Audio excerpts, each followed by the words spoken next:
Hey, Timo Newman here, darts fans. I hope you're getting on okay. It's the Transporter. Welcome back to the good ship Undarted Waters.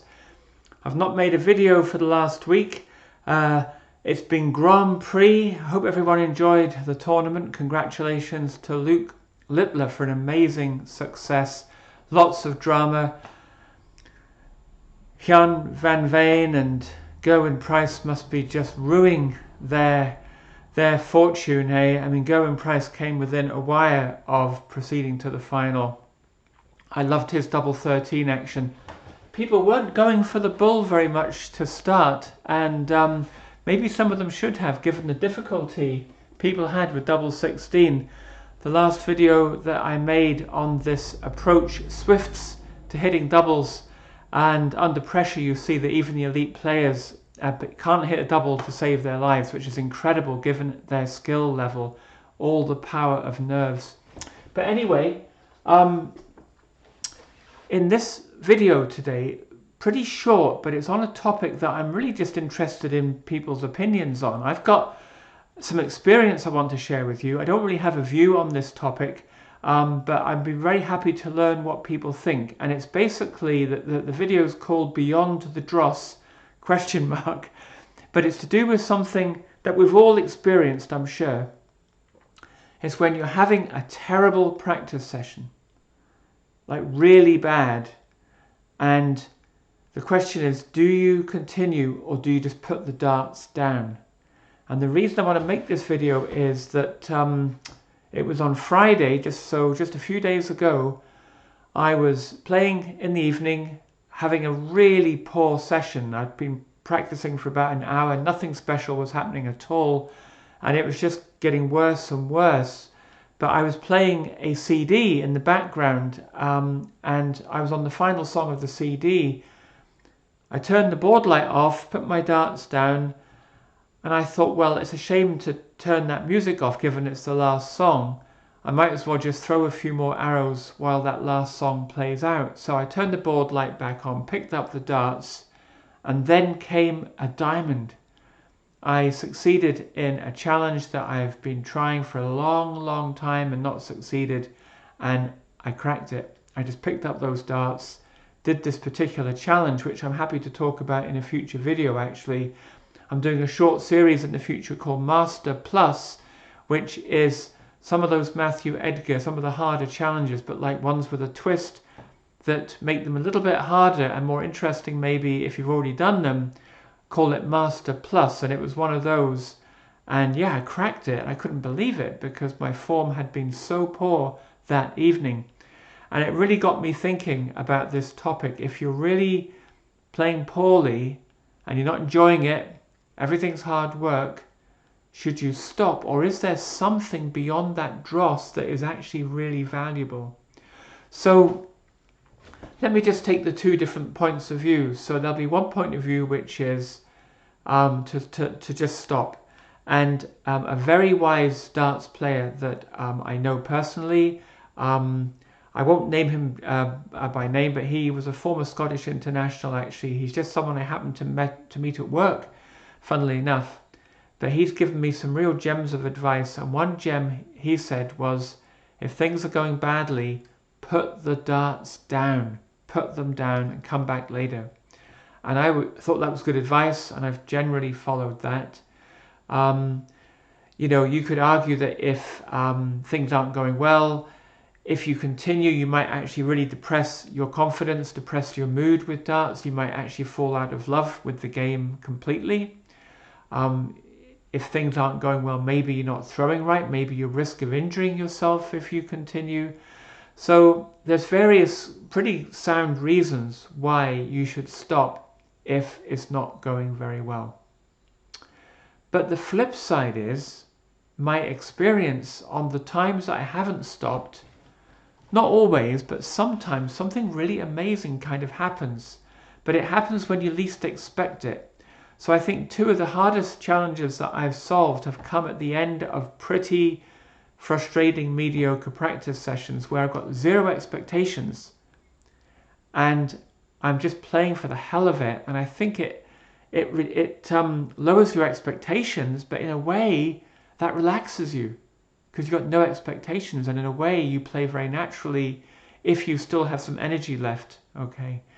I want to tell you the story of an American athlete called Scott Jurek, and some of you might have heard of him. He was an active ultramarathon runner in the sort of 2000s, basically. I think he peaked around 2007, 2008. He was winning every ultramarathon challenge going. He's a guy from, I think, Minnesota in the USA. But I read an autobiography of his, and he described the first time that he ran this ultramarathon through Death Valley in California. I think they call it is it called the Badwater Ultramarathon or something? It's notorious. You know, you're running in one of the hottest places on earth, doing some kind of 100-mile run or something crazy like that. And he was from Minnesota. He wasn't even used to those really high temperatures. But he had a trainer with him, and he was all prepared, and he was doing well. But at some point, fairly early on in the race, he basically started to suffer from things that he'd never experienced before as a runner. I think basically it was the onset of heat exhaustion, actually. And he just describes this scene where he just collapses basically by the side of the road. And excuse, this might be a little bit graphic for some people, but anyway, he describes how he's vomiting this green banana stuff through his nose, because I guess they eat bananas when they do ultramarathons. So he's just got all this green half-digested banana coming out of his nose, and his trainer is screaming at him behind him, telling him to get up and run. And he somehow drags himself off the ground. Obviously, you know, drinks some fluid. Maybe his trainer pours some water over him to cool him down a bit, and he starts running. But here's the point of this story. What Scott Jurek describes is that he said that he found this new zone of running that he'd never really experienced before. And he said he was just flying. He was flying along, and he ran smoothly with no effort for miles and miles and miles after that incident. And it was like a different kind of running that he'd never really tapped into before. And that's kind of that diamond that lies, you know, beyond that dross. You know, just when you think there's no hope in some activity, if you keep pushing, maybe you push through something and you discover a new part of you that you weren't aware of. And I think that's kind of what happened to me a couple of times with this, where it was hopeless. The darts were going poorly. I wasn't just able to throw well. Something was off. But something in me did not want to end on a bad note like that, and it's like to get nothing out of the practice session. And yeah, like these two really hard challenges. I think the first time it happened this summer, and then the second time was just this last Friday, where not only did it go well, but actually I solved something that I could not do before. I mean, really, like I tapped into a new level of darts that I've not been able to tap into before. So I've got this feeling that even though the common sense says if things are going badly, say over half an hour, just stop. Sometimes, if you just keep pushing on, you're going to discover a new part of your darting spirit. And somehow maybe that really jolts you up to a new level of darts. Like your body learns something really important that is now really a strong thing in your darting armory, and makes you actually qualitatively a better player for having done that. So just kind of relating my experience, really, I'd love to hear from folks if you've had similar experiences to that, where some of your best darts have come at a time of hopelessness, and whether we can, as a community, take something from that.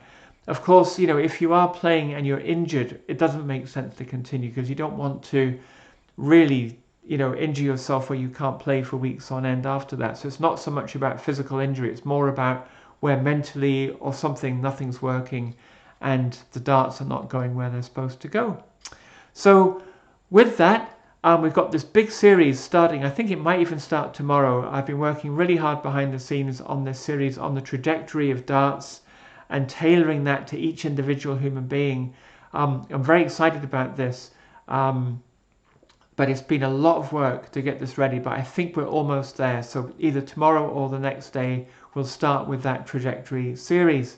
So before then, I wish everyone well. Thank you everyone for your support.